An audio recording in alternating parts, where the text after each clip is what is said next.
Maayong adlaw mga higala, mga kaigsunan sa kahanginan. Naata karon sa ato ang bukid, laag-laag ta diri mga higala kay Domingo man karong adlaw. So family day daw nato ni, so laag sa ta diri sa atong bukid, giningaw kami dingaw na kay ta diri mga higala. O akong mama uban niya Alis man eh. o ako dayong bayaw na diha o akong magulang na dito sa ulahi.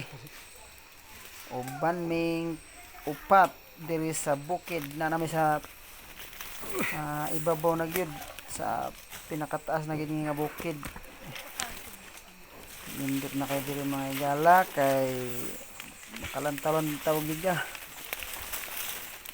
Nindot kay nga lugar, nindot kay nga taganan makaigsunan. Basig ganahan mo maglaag mga igsunan, mga higala, saba lang mo sa kuakad. Ilaag ta mo dito sa among bukid.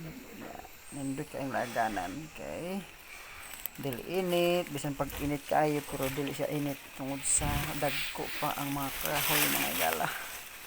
So hinahinay ra tagkuan mga higala kay basig madigyas unya ta.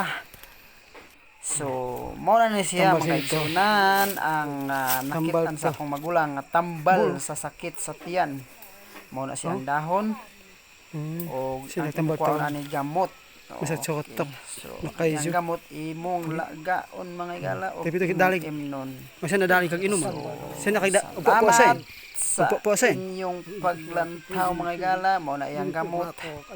Ugpo poon. O mauna siya ang atong pag-alagaon og masakit ang atong tiyan o sa bisan pa bata or tigulang. Kanta ko mapit.